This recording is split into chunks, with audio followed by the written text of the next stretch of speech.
Rich, if you don't mind, can you have a little polish on that?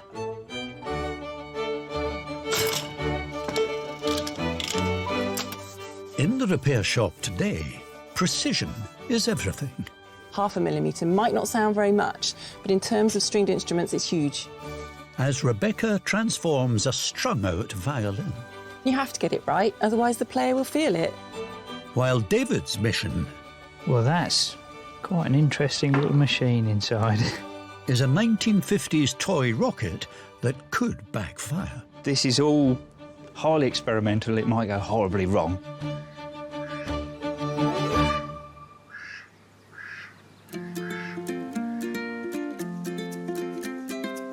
But first, Helen Giltrow from Oxford with a small-scale keepsake for the attention of silversmith Brenton West. Hello. Hello. How you doing? I'm very well, thank you. So what have you got for us? I've got a very small box. That is small. Okay. Inside that box is a very, very small silver kettle. Unfortunately, it's in pieces, but this was made by my great-grandfather, who was a tinsmith by trade, and he made it out of a silver shilling, according to the family legend. I've never seen anything actually of smiling. Is he a big. borrower? That's the smallest silver pot I've seen. Why did he do that? Why did he make it out of a silver shilling? He was from a long line of tinsmiths. It was the family business, but he wanted to prove that he could do different things as well. Because as a tinsmith, he was making domestic ware. This was a way of proving his skill. Definitely proved it there, isn't it? Yeah. He could go to clients and he could say, this is what I can do. And I think it worked, because he got the contract to look after the domestic ware for the Archbishop of York in the Bishop's Palace. Wow. What's great-grandfather's name? His name was Thomas Martin. I think he was a businessman. I think he was a Okay. bit of an entrepreneur, and he'd be out there doing deals. How long has this been in the family? Well, we reckon it must have been made probably in the 1870s. So that would make it 150 years. Wow. Amazing. So how come you've got this then? How's it been passed down to you? My great-grandfather only had one son. Okay. He inherited it. He had 6 children. My mother was one of them. Right. This was in their house, and it had pride of place in a cabinet. She was the last to leave home. Right. When she left home to get married, my grandfather gave it to her as a wedding present. Okay. And she passed away 4.5 years ago, Okay. and it came to me then. Right. So how did it get damaged? Around 2006, we realised there was a problem with Mum. Strange things were happening, Okay. but it took 2 years for us to get a diagnosis of Alzheimer's. It was a very disturbing time for her. She was on her own. My father had already passed away. And I think this connected her to her childhood when she'd felt really secure and been really, really happy. And I think what she must have done was kind of closed her hand at some stage and just forced Right. the handle over. Yeah. And that broke the solder on it. And she never said anything to me. And I can imagine how upset she would have been when it got damaged. Yeah. She would have been so sad. As soon as I found it and saw it was broken and thought, OK, we've got to get it. Got to get it fixed. Yeah. It's so small. If we don't fix it now, there's a danger that the pieces will be lost and the history will be lost. It meant so much to her, and it's got all this family history to it. And as a way of connecting to that, it's got to be shared.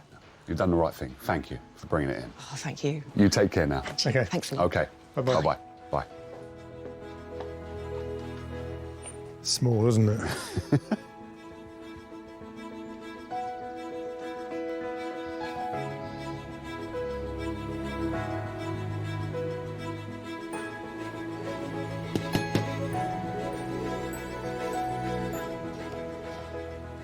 What have you got there, Brenton? I've got the world's smallest kettle, and it's come apart, and I've got to solder it back together again. Barely even see what it is from over here. Looks I- like a kind of board game piece. I can't see what it is, and I'm holding it. That's how small it is. It's so delicate. Good luck with that. Thanks. I would struggle to make something this small with my big fat fingers. It's incredible. And the major problem with it is this top of the kettle has come off. Metal gets fragile, it gets brittle as it gets old, and This is very, very thin, so it's hardly surprising that something had to give after all those years. There is also a tiny little lid, and once I've got this top solder back on, I will put the lid in place. Helen told me that her great-grandfather had made this from an old shilling coin, and the pre-Second World War shilling coins were high-content silver. I would like to test this just to make sure I know what I'm dealing with. I've got a silver testing kit. You put 1 drop on the metal you think is silver, and you hope it goes red. And indeed, that has gone red, so I know that there's a high silver content on that pot. Before I attempt to solder it back together, I'm going to give it a good polish and clean it up.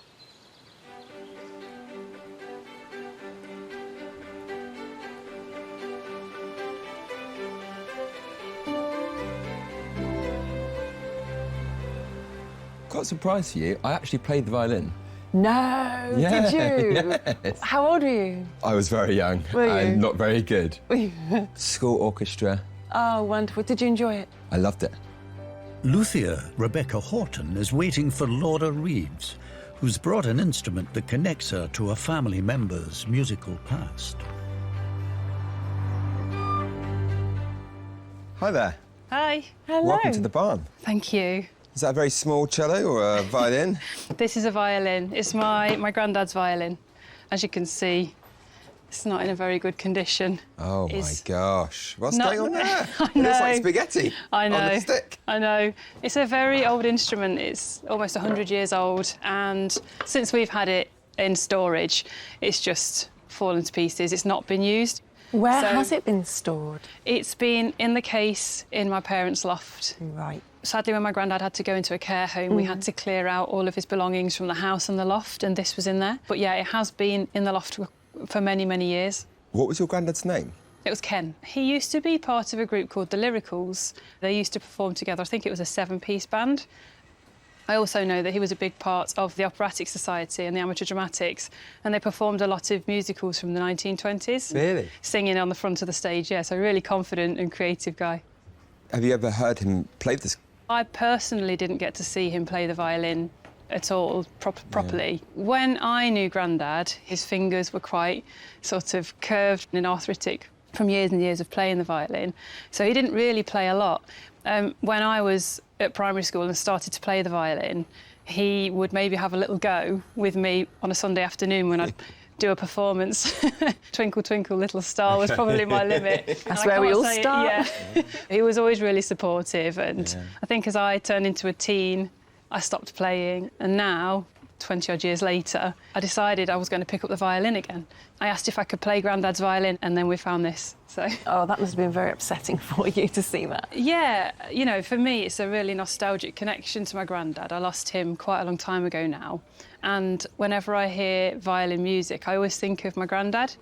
Obviously can't play this, so I started having lessons with a second-hand violin. The sounds are not quite as good as Grandad might have made, but I'm getting there. So you've really got a passion for this now, sort of reignited by finding this violin again. Definitely, That's yeah. wonderful. Passion and a patience that I didn't have when I was 10. It would mean a lot to me to be able to play this particular violin. I want it to be something that can be used and heard. If I can get this violin working again, is there a particular song you'd like to hear on it? A song that was really special to my grandma and my granddad was On the Street Where You Live. Music's so evocative. Yeah. And hearing this played for the first time after so long, it'll be so good to hear. I will do my very best for you and your granddad. Oh, it would mean the world. Yeah. Thank you. Thanks a lot for coming down. Right, thanks. Cheers, bye-bye. Thank you.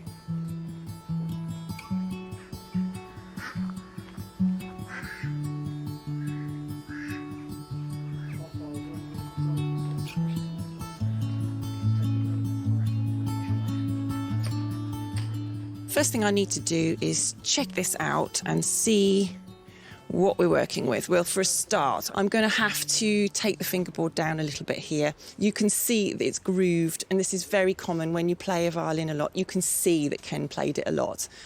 Much as I would love to keep that for Laura, because it's where Ken's fingers have been, I can't. It needs to work properly. So I will take the top surface off the fingerboard, and it'll be almost good as new. The other main thing I need to do is strip down all the violin parts so I can check the body of the instrument. But the first thing I'm going to do, though, is take this bow hair out of the bow. I've been itching to get rid of all of that. That's no good anymore, so that needs cutting out. There we go. I need to get this wedge out of the top as well.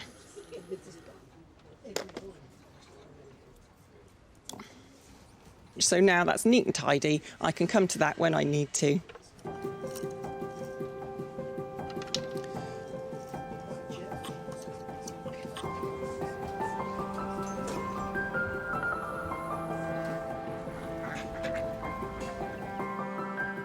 Polishing complete, Brenton is preparing to solder the top back onto the body of the tiny silver kettle. I'm just going to clean up the joint with some wet and dry paper, and this takes off any dirt, polish, anything that's going to hinder the flow of the solder. I'm noticing as I clean this up that there is a lot of solder inside here, so it indicates that maybe when this was made he might have had a little bit of trouble getting that joint at the back to solder. But I'm not going to worry, I'm not going to get stressed about it. I'm just going to do what I think is right and hope that this sticks itself back together like a good kettle should be stuck back together. I've just got to carry on cleaning this up till it's immaculate, and then that will be ready for me to have a go at soldering it.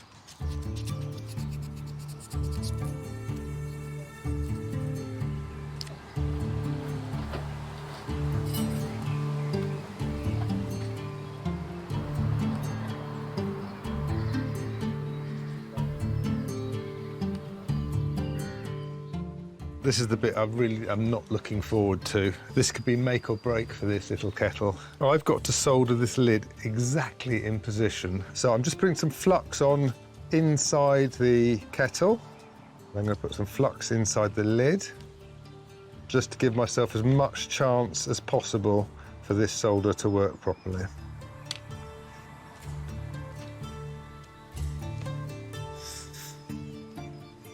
Try and get my hand in a position where the top is locked and isn't shaking about.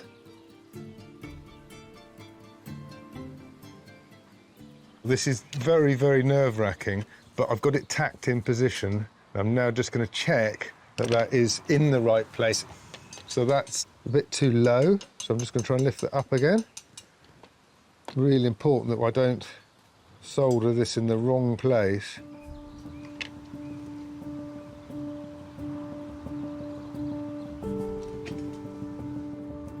Unfortunately, I'm getting loads and loads of solder on here, so there's going to be a lot of cleaning up to do at the end. It's best to have too much than not enough, and I've got a good, strong solder joint. This is on here now. I'm just tidying it up a little bit, and then I'm going to have a lot of filing to do to make this look neat.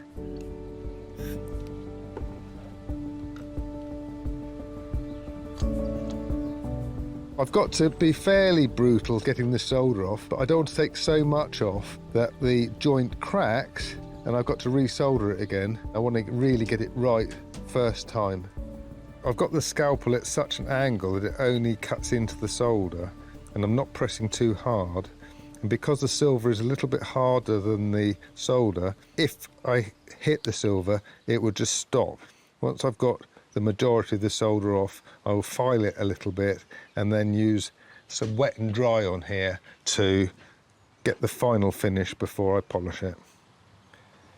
Helen's great-grandfather didn't have the equipment I've got. He didn't have lovely needle files like this. He didn't have a soldering iron he could plug in. I look at awe at some of the things that silversmiths have done in the past and wonder how they've managed to do it without the modern equipment that I've got. So I'm nearly there. I've just got to smooth down my file marks, and I want it to look as nice as when Thomas first made it.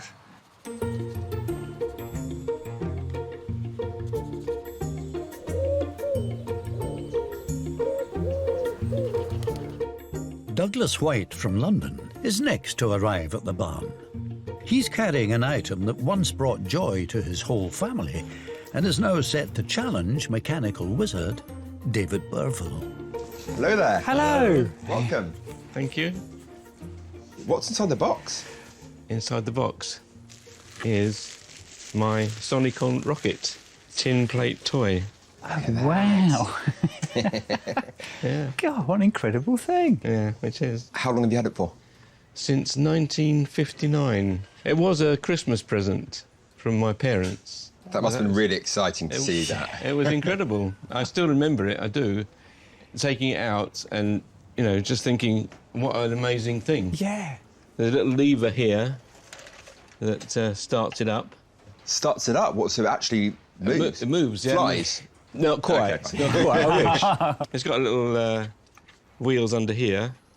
And in the box, wonder of wonders, there was an antenna that fitted in here. And also in the box was a whistle. You blew the whistle and the antenna would turn and it would come to the whistle. Yeah. Really? That's amazing, isn't it? As a child, that must have been pretty impressive. Well, right? that morning I remember playing with it on the lino and my mum was sort of having to hop out of the way all the time, probably trying to get it go through and out and around. So, yeah, we were all sort of like, you know, how was it actually doing it, you know? So that would have been really advanced, you know, an amazing thing. Well, it certainly looks like it's been played with a lot. It was played with, you know, early on. My turn, my turn, my turn. But my dad played too, so, you know, he was quite happy. Really? Yeah, he was quite happy to get down there. He was very keen on playing with us, you know, board games and in our garden playing cricket. We always had great times, you know, wonderful, and he was very involved. Why have you held on to it for so long? It was kept by my parents. I think they sort of held on to those times, you know, when we were at home playing, you know, and we would bring it out at Christmas time and look at it and say, no, we really can't fix it. We'd put batteries in it and try all sorts, you know, to get it, but it wouldn't work. All I can see here is the ship, but no antenna and whistle. Where are they? They've been lost. I do remember them. Yeah. But no, physically, they're gone. It would be very, very exciting to see it moving about. Yeah. Yeah. It would be very, quite very emotional. This means a lot to you, right? Yeah, it does. It's something that's always been there. You can just touch it and you know that they've all touched it. Yeah. Because my elder sister, who was the one that was with us on that Christmas day, she sadly died aged 36 with multiple sclerosis. So to have it working as it was sort of like, you know, come round the circle and, you know, it'd be all complete again. This is like a tangible link. That's right, that's right. So it's pretty important to keep it going.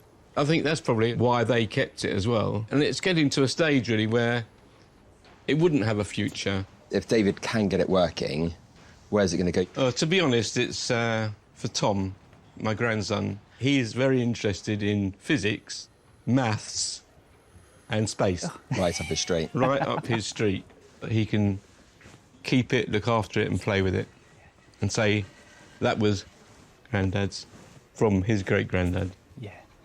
Thank you so much for coming down. This is the first rocket I've seen like this. I can't wait to see this moving. Yeah, it's going to be a real challenge. I'm really excited by it. So thank you so much for bringing it in. Thanks very much. Thanks a lot. Bye-bye now. Bye.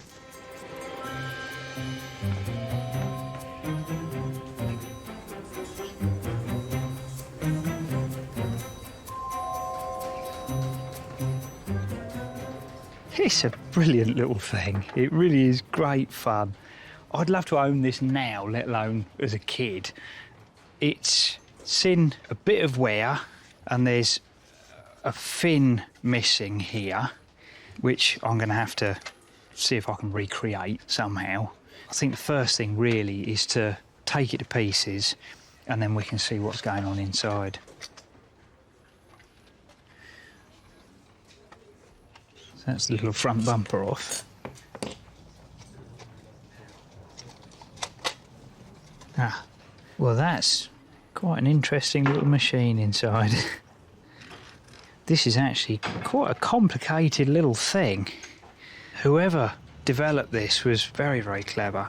I've got to spend a little bit of time just looking over it, try and get my head around how it works, and then hopefully we can start to put things right.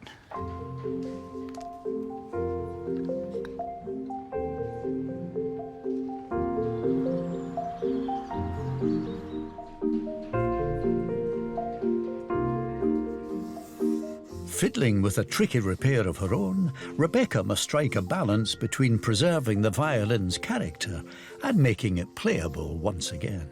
I'm resurfacing this fingerboard. Over the years, it's got very grooved at the end where Ken's fingers were playing the notes. Although I'm loath to take the imprints of Ken off this instrument, if I don't, it's going to be difficult for Laura to play. So I need to make it all smooth again and the right profile. I want to check that there is a slight dip in the surface. We call it a dish. So the fingerboard isn't flat. That means the strings don't vibrate against it. I've got a block of wood here, and then I just put my sandpaper on top. And as I do this, all the grooves will come out. Right, let's see if I've got the dish that I'm after. I want to see that it's touching here and here. I don't want it touching in the middle, and that way I know I've got a nice dish in the fingerboard. We're getting there, actually, but I need a little bit more on this side, which is the G side, or the bass side.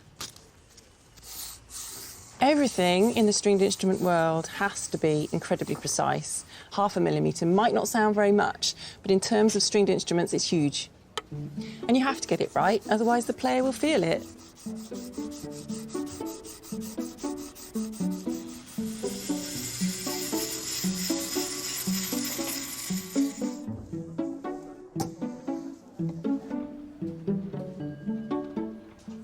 I've now got brand new hair in Laura's bow. This hair is very special and it comes from Mongolian stallions. The bow came in such a terrible condition, I wanted to make it really good for her so it works to the best that it can. I have already cut some little wedges that go in the tip of the bow here. The wedges are tiny and that is all that is holding this hair into the bow. I'll just find my glasses because it's such small work. So the ends of the hair go in there. I need to just poke the ends in. Got this tiny little wedge that I've cut. I'm going to pull the ends of the hair very hard now because I need to create the tension and also know that it's not going to fall apart when it's played, and that is really solid. I'm pleased with that. It's really essential that you get the tension of the hair right now, so the player's got many years of playing with the hair. And actually, the tension of that at the moment looks pretty spot on. I'm pleased with that. Excellent. One bow, all ready to go.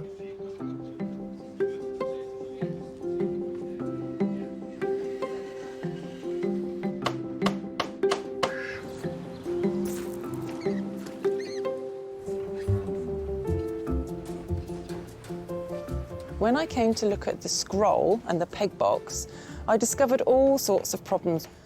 The existing pegs weren't at all right. They were sunk into the peg box too far, and when I looked at them, they were all at different angles. So I decided to bush the peg holes. Now, bushing is when you fill in the peg holes and then re-drill the holes. I'm going to bush with a maple stick. These have to fit perfectly. I have shaped them and made sure that they are an excellent fit in the hole. You can't have any gaps at all. So, glue the peg hole, loads of glue on the bushing, in the peg hole, and it's locked. That's it. Can't turn that anymore. 1 end grain bushing down, 3 to go. Once that's done and it's all retouched and perfect, I can then drill the new peg holes through.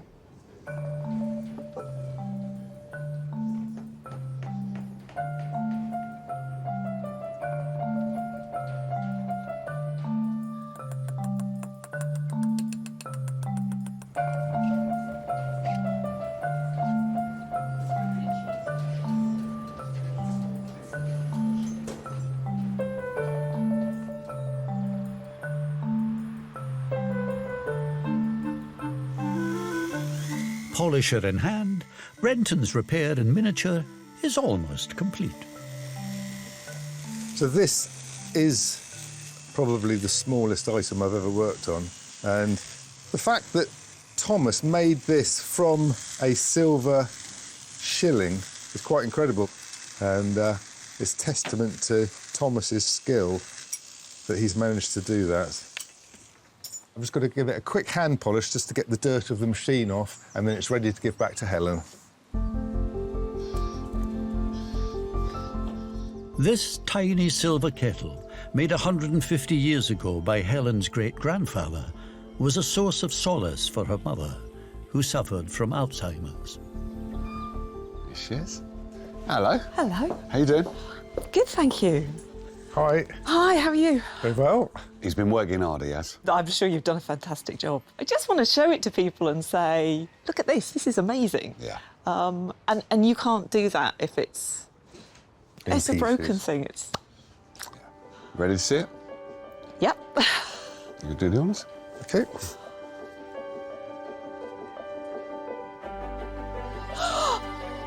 Oh, my word!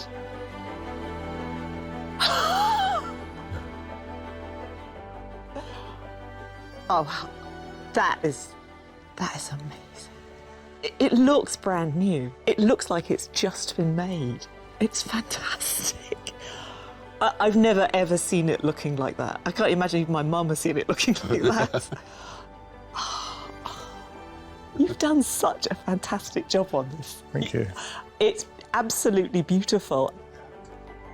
I keep thinking about Mum. I know she must have been so upset when it got broken. Yeah. And to see it like this, she would be so thrilled. Yeah, she'd be absolutely delighted. And she'd think you were very, very clever, which obviously you are. I know how important it's been. As I've been working on it, I thought I've got to get this right.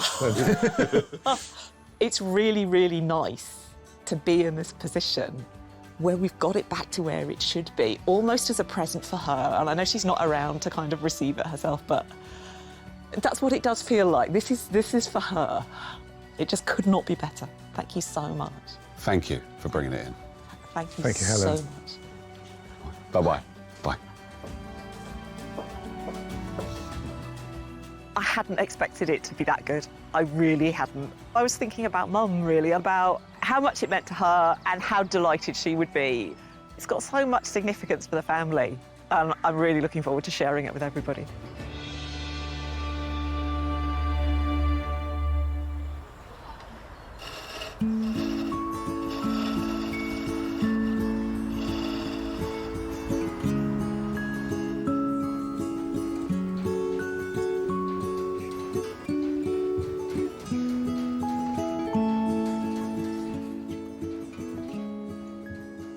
Douglas really remembers the radar dish on top of the rocket car actually swivelling around and indicating which direction it was going in. I've found a photograph of what it looks like, and this was a domed piece of plastic. I can't get hold of an original one, so I've got to try and make one.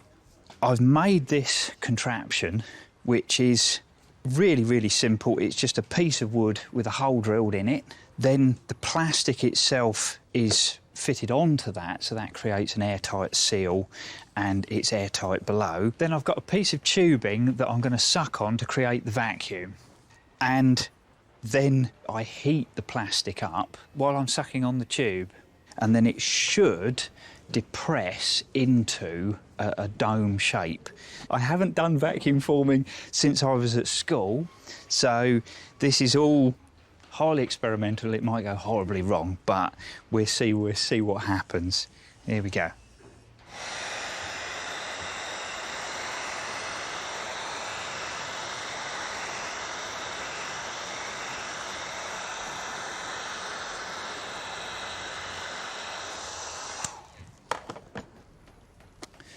Brilliant. I'm really pleased with that. All I've got to do is leave that to cool down, and then I can just shape it out and paint it.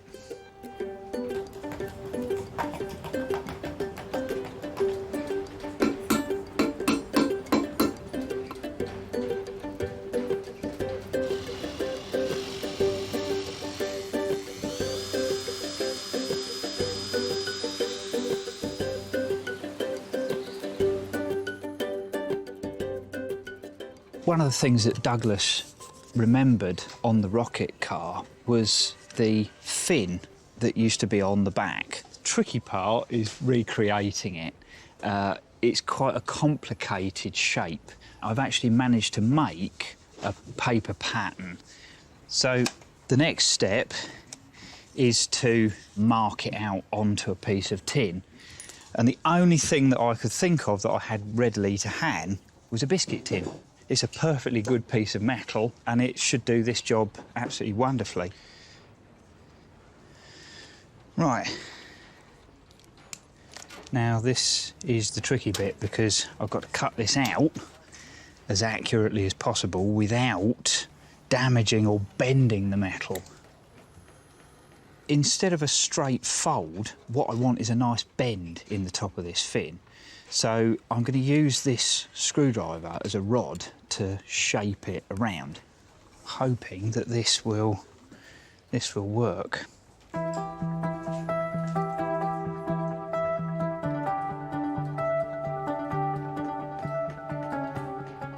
With any luck, well, it looks like I've just got a little bit of trimming to do on those tabs. I've left them a little bit oversized, but I think for a first attempt, I'm really quite pleased with the way that's come out.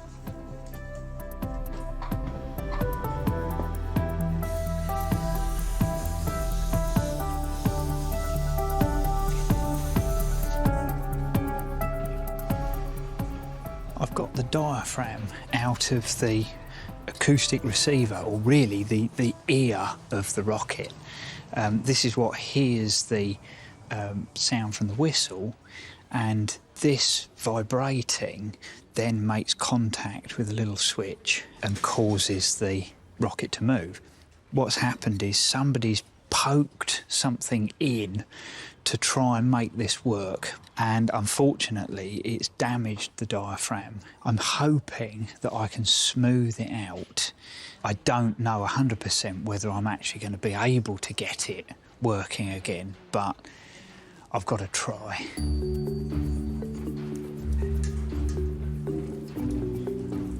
This is a very, very thin aluminium. It's really, really delicate, so I've got to be very, very careful. That actually appears to be working.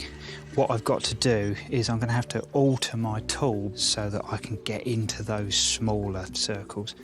So I think there's a chance that it may actually work again.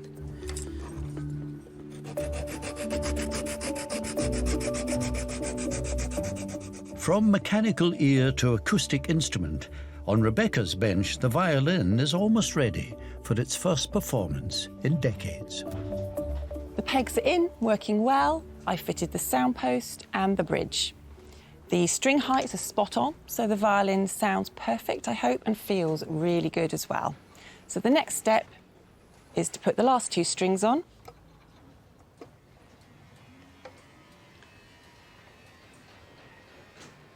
The strings are on. They need tuning up, but at this point, I genuinely have no idea how this violin is going to sound. It's the moment of truth.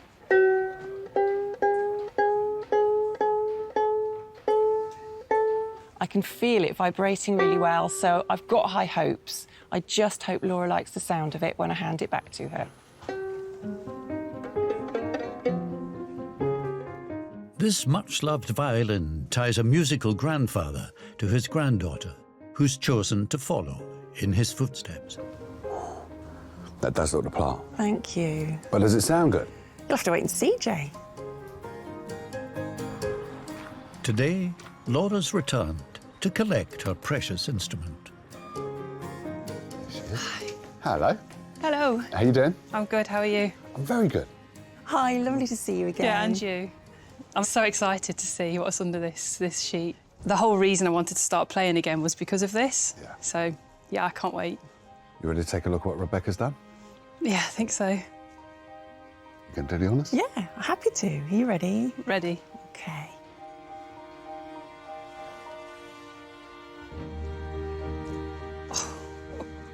Oh my goodness.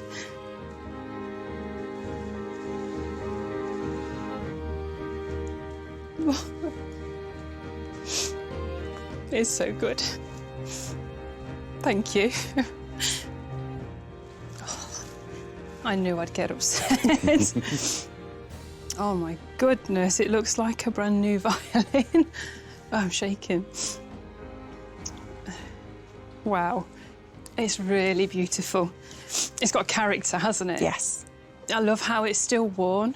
I wanted to keep as much of Grandad Ken in it as I could. Yeah, you have. Good. My whole family are going to love it. I know my mum will be like this when she sees it. Do you want to hear it then, yeah? Yes, please, yeah. I'd love to hear it, how it sounds to your standard, because I'm just a beginner. Well, I'll do my very best for you. Thank you. Okay.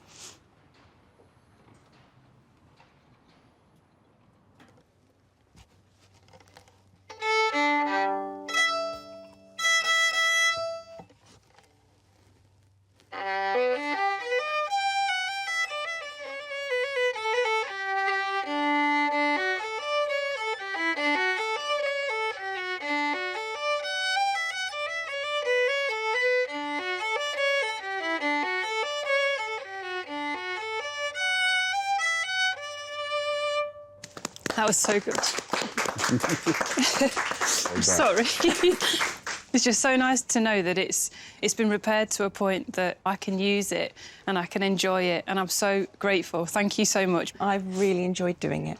I'm sure you want to get this home now, don't you? Oh, yeah, I can't wait. Yeah? I can't wait to share it with the family. There you go. All ready to take away. Perfect. Thank you so much. Thank you. Bye. Take care. Happy playing. Thank you. All right. I was just overwhelmed with emotion. To see the violin in such a beautiful state was amazing. It just reminded me of really fond times when I would be playing the violin for Grandad on a Sunday afternoon. Yeah, really excited to start playing again and pick up lessons and practicing as much as I can.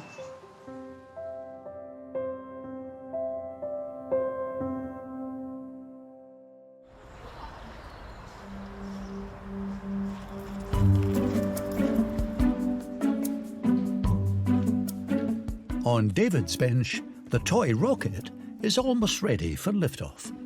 I've now got most of the major parts back inside the rocket. It's been a real head scratcher, this thing, so I've now just got to do the final assembly.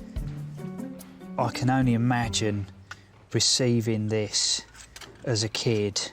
It must have been just phenomenal. Douglas was a lucky young man when he got this, very lucky. See if I can line this all up.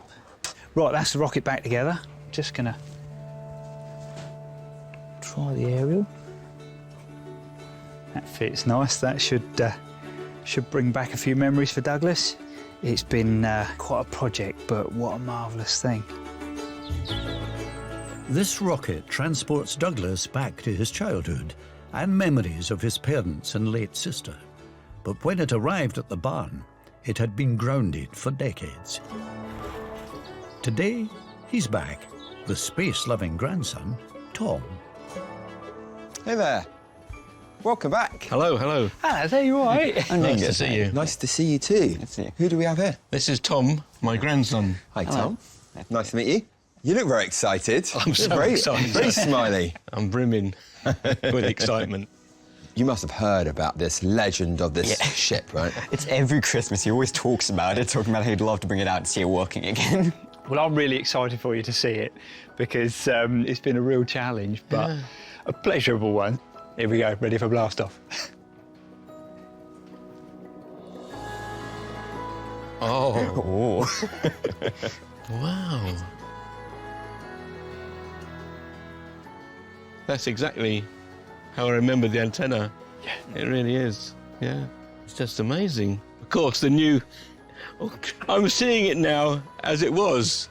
Yeah. So I've almost forgotten what was missing.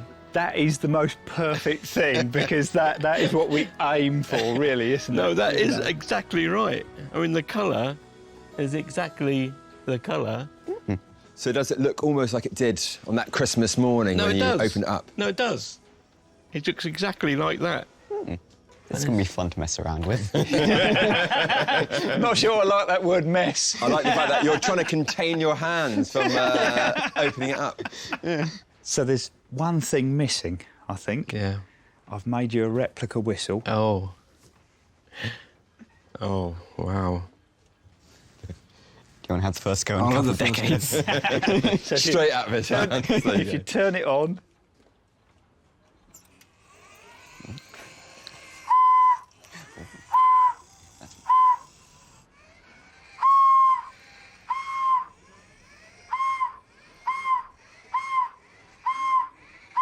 There you are. There we are. Hey. It's hypnotising, isn't it? it is. So, do you remember it being this fun when you were younger? Yeah. Yeah. Look at your face. You're like a child again. What does the future hold for the rocket? Are you going to be keeping it for now, playing with it, or is someone else going to be... Well, I was going to leave it... No, for now, I'll look after it, and then it will be Tom's. To have this happened is, well, it's just unbelievable. It was an absolute pleasure to work on, and I hope you have hours and hours of fun with it. Thank you as well. It's been absolutely brilliant, and to have it there fixed is fantastic. So thank you very much. Well, it's over to you now. Hours of fun. Yes. Hold Blast it carefully, off. Tom. I've got the whistle. Thanks a lot. Bye-bye. Thank you. See ya. Bye-bye. Well, it's quite remarkable to see the rocket in its pristine, really, condition. It's got a common history for myself, my sister, my parents, and it's a part of the family, really. It's something that belongs to us all. To be in the condition it is, that it can work, is just amazing.